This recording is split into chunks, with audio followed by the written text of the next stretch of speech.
climb the ranks as my brother got married on a base chapel lawn. As their lives unfolded in neat public chapters, I wasn't in the picture. Literally. A cousin once told me there was a family photo where I'd been cropped out to balance the frame, they said. I quit because I wasn't tough enough. What they didn't know, what I couldn't tell them, was that I spent 6 months buried in operations in Damascus, that I spent 4 days hiding inside the walls of a hostage compound in Libya, coordinating a rescue that saved 30 civilians, that in the mission dubbed Candle Strike, I lost 3 of my men and a piece of myself I still haven't found again. And still, I came back. Just never home. You don't tell those stories in this family unless they come with medals and press coverage. I had neither, just scars, most of them invisible. Then came the call. It was early fall, crisp air, gold leaves clinging to the end of summer. My phone buzzed. It was my mother. Her voice was brisk, not unkind, but cold, like a nurse reading you a chart, not speaking to her daughter. "Erica's getting promoted. You should come. Just don't wear anything weird. Don't make her look bad." "No, how are you?" "No, we'd love to see you. Just don't embarrass us." I didn't argue. I said, "I'll be there." Not because I expected a red carpet, not because I thought they'd welcome me with open arms. I was going back for one reason, to see if for once they could look at me and see the woman behind the shadow. To see if in the right light they'd realize they'd misjudged me all these years. That night I stood in front of my closet in the back was my old dress uniform, crisp, untouched, folded as if still waiting for a ceremony that never happened. I put it into my suitcase. Next to it I hung a soft, neutral blouse and slacks, clothes that wouldn't draw attention, that wouldn't scream for validation, just quiet fabric in quiet tones. In the mirror, my face stared back at me. Sharp eyes, lines around the mouth from too many sunrises and deserts. A face no longer young, but not old either. Just settled. No rank, no applause, no resentment either. "Almost time," I whispered to the glass. I didn't know if I meant time to forgive or time to let the silence finally speak for itself. I arrived at Fort Campbell right on time. No warm welcome, no one waiting out front, not even a nod from the MP at the gate. The VIP parking lot was already full, lined with Lexus SUVs and government-issued sedans. I parked by the logistics unit's fence where the gravel crunched under my boots like it remembered who I was, even if no one else did. The house hadn't changed much. Same beige paint, same weathered porch swing, same flag swaying with ceremonial pride. I opened the door and stepped into the same old air that smelled like lemon cleaner and old paperbacks. My mother stood in the dining room placing printed name cards along the table. Without looking up, she said, "Go change your shirt. You and Erica will sit next to each other, but please don't interrupt your speech tomorrow." No hello, no hug, no comment on the fact I'd driven 10 hours to be here, just instructions, like always. My father greeted me the way officers greet each other when one's about to retire early.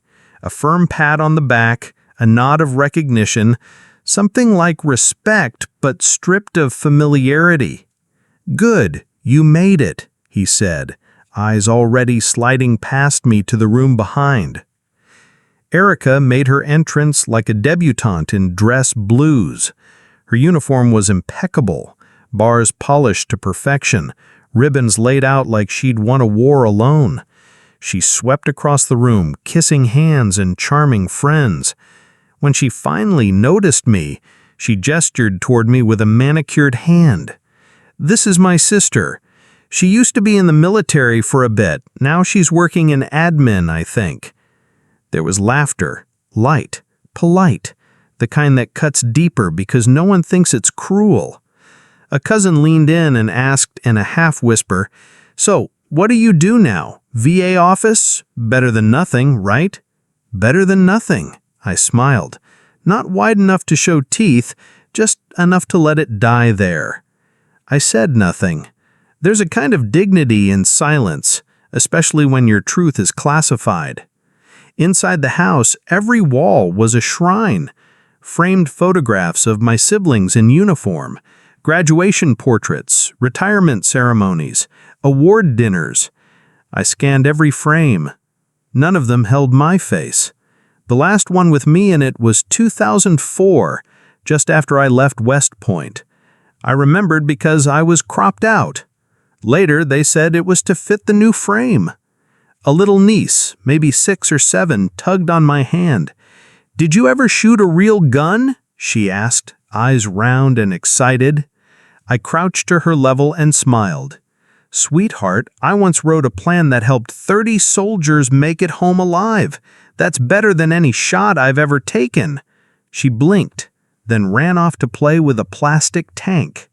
Dinner was a small pre-ceremony event, just family and a few close officers. Erica played the perfect host, all grace and calculation. At one point, someone complimented her on her poise. She beamed. "I've been practicing my speech," she said, sipping wine. Then casually, "I want people to know that you don't have to walk away from something to realize you were wrong." The air in the room shifted just slightly. I didn't say a word. I didn't have to.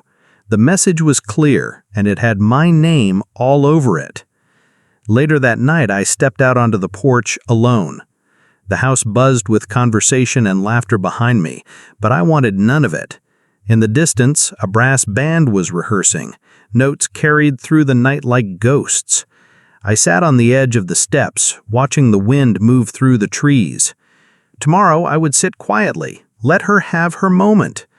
But truth has a voice of its own, and when it chooses to speak, no one, not even Erica, will be able to talk over it.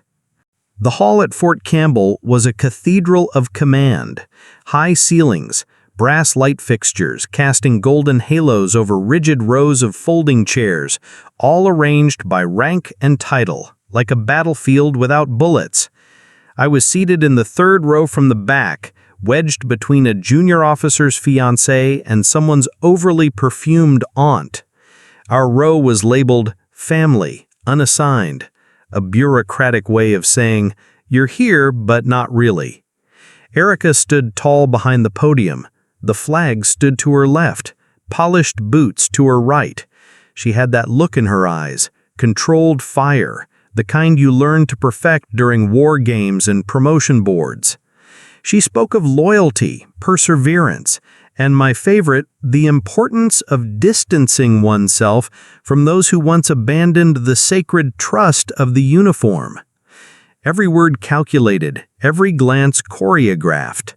The speech wasn't just for her superiors, it was aimed at ghosts, and one ghost in particular. When my name was mentioned, only in passing as a family member in attendance, I noticed a few heads turn. A couple of officers exchanged hushed comments. One leaned to another. "Is she familiar? Where have I seen her before?" I didn't flinch. I kept my eyes ahead, posture neutral, face unreadable. That's when he entered, General Hammond. He walked in with quiet weight, the kind that makes a room straighten its spine before it even realizes it. He scanned the audience briefly before his eyes locked on mine, a flash of recognition, then a brisk, direct march toward my seat. My heart didn't race, my palms didn't sweat, but the air around me shifted like the wind before a siren. The general came to a sharp stop beside me, heels clicking. He raised his hand in a textbook salute, sharp, proud, and public. "Ma'am," he said, voice steady and clear. "General Walsh, it's an honor to see you again." The room didn't just quiet, it froze. Erica's voice cracked mid-sentence, her hand holding the note card trembled. The applause that had rippled after her earlier lines had vanished. She was no longer the gravitational pull in the room. I rose to return the salute, Not because I needed validation, but because I refused to let a man who once trusted me with lives stand alone in respect. From the corner of my eye, I saw my mother drop her water glass. The sound of it hitting the floor echoed like a gunshot. My father stood halfway up in reflex, then slowly sank back into the upholstery, as if trying to disappear into the upholstery. A young officer behind me leaned toward his neighbor and whispered, not as quietly as he thought, "Is that her, the ghost commander from Dagger?" Erica struggled to gather herself. She tried to continue, voice brittle and eyes scanning the room for anchor points, but the energy had shifted. Eyes no longer hung on her every word. They were pinned to me, or worse, to the gap between what they thought they knew and what they now realized they didn't. The ceremony